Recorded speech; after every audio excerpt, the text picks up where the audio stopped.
बिस्मिल्लाहिर्रहमानिर्रहीम। अस्सलाम वालेकुम। आज का हमारा टॉपिक है how to solve a biological problem. सबसे पहले देखते हैं लर्निंग ऑब्जेक्टिव्स के ये टॉपिक पढ़ने का मकसद क्या है। ठीक है, इस टॉपिक को पढ़ के ना जो स्टूडेंट्स हैं वो एक मतलब बता सकते हैं कि बायोलॉजिकल प्रॉब्लम किसको कहा जाता है। ठीक है, फिर उस प्रॉब्लम को सॉल्व करने का साइंटिफिक मेथड क्या है उनको वो पता चल सकता है और स्टेप बाय स्टेप उस बायोलॉजिकल प्रॉब्लम को सॉल्व कर सकते हैं। ठीक है, और दूसरों ने पता चलेगा कि जो हम एक्सपेरिमेंट्स करते हैं लैब में उनकी क्या वैल्यू है बायोलॉजी में। ठीक है, अच्छा कहते हैं बायोलॉजिकल प्रॉब्लम है क्या। ठीक है, बायोलॉजिकल प्रॉब्लम ऐसा क्वेश्चन है लिविंग ऑर्गेनिजम्स के बारे में जिसको हमें साइंटिफिकली एक्सप्लेन करना है। ठीक है, फॉर एग्जांपल आप किसी लिविंग ऑर्गेनिज्म को देखते हैं, आप कहते हैं ये ऐसे क्यों है। अब आपने क्वेश्चन तो राइज कर लिया लेकिन अब उसका आंसर आपने ढूंढना है। अब वो आंसर ऐसी नहीं है कि आप उसको देख के देंगे कि हाँ ये वजह है तो ये इस वजह से इस तरह ये ऑर्गेनिज्म नहीं, आपने पूरा प्रोसीजर फॉलो करना है। ठीक है, तो जैसे हम रिसर्च कहते हैं। ठीक है, अब इसकी एग्जांपल कैसे है, why do plants wilt without water, यानी पानी के बगैर पौधे मुरझा क्यों जाते हैं। तो उसके पीछे साइंटिफिक रीज़न हमें देखनी पड़ेगी। Why do we get sick, हम बीमार क्यों हो जाते हैं। Why do some seeds germinate faster than others, यानी सीड्स जो है ना जर्मिनेट एक दूसरे से अलग क्यों होते हैं, कुछ फास्टर होते हैं कुछ नहीं होते, इसकी क्या रीज़न है। अच्छा, फिर देखते हैं scientific method. Scientist solve biological problems using the scientific method. कोई भी प्रॉब्लम है बायो की या साइंटिफिक प्रॉब्लम है, उसको हल करने के लिए ये कुछ स्टेप्स होते हैं। ठीक है, सबसे पहले तो ऑब्जर्वेशन होती है, यानी आप ऑब्जर्व करते हैं किसी ऑर्गेनिज्म को, उसके साथ कोई प्रॉब्लम है या जो भी है। ठीक है, फिर आप उसकी प्रॉब्लम आइडेंटिफाई करते हैं कि आया ये है ऐसे तो क्यों है।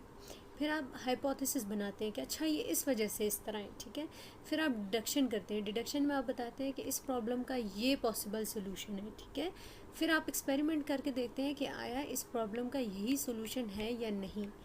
ठीक है, फिर आप कंक्लूजन में बताते हैं कि हाँ इसका यही सोल्यूशन है या इसका ये सोल्यूशन नहीं है। ठीक है, जो भी आपके एक्सपेरिमेंट का रिजल्ट आए, इधर पॉजिटिव या नेगेटिव। ठीक है, अच्छा इसके लिए सबसे पहला स्टेप जो है वो ऑब्जर्वेशन है। ठीक है, किसी भी प्रोसीजर को लिविंग ऑर्गेनिज्म के अंदर होता हुआ कोई भी प्रोसीजर है उसको आप जब साइंटिफिकली ऑब्जर्व करते हैं उसको हम क्या कहते हैं, ऑब्जर्वेशन, यानी उसकी हर चीज़ को ऑब्जर्व करना। ठीक है, आप ऐसे कह लें कि एक फार्मर है वो अपने प्लांट्स को देख रहा है। ठीक है, रेगुलरली वो देख रहा है कि कुछ प्लांट्स जो हैं पानी वो सबको एक जैसा देता है, सनलाइट भी एक जैसा है, लेकिन कुछ प्लांट्स जो है वो अच्छे से ग्रो नहीं हो रहे, तो इसकी क्या रीज़न है।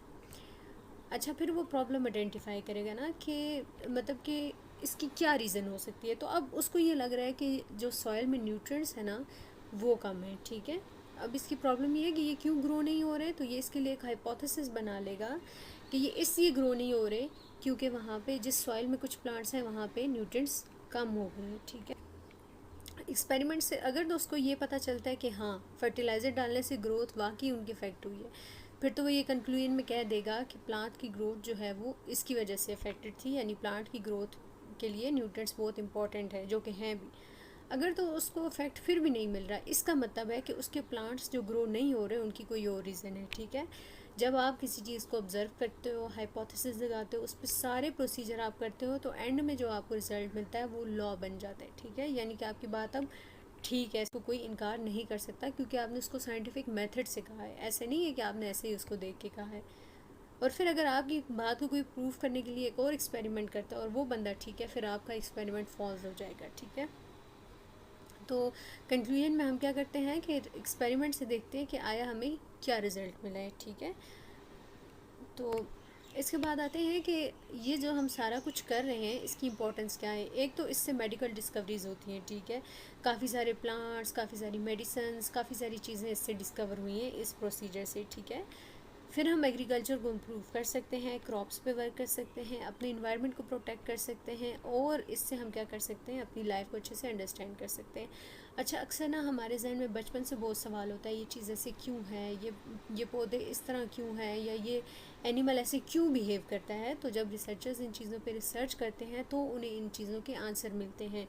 तो हमें अपनी बॉडी से रिलेटेड भी कितनी चीज़ें स्टडी के बाद पता चलती है। ठीक है, हम बुक्स में पढ़ते हैं तो हमें पता चलता है अच्छा जी ब्रेन का ये पार्ट है, ये इस तरह काम करता है तो हमारी बॉडी सही चलती है। ठीक है, तो पहले जब हमने ये चीज़ें नहीं देखी होती तो हमें इस चीज़ का आइडिया नहीं होता। तो ये जो रिसर्चेस हैं ये हमें न्यू डिस्कवरी में हेल्प करती हैं. So this was all from my lecture.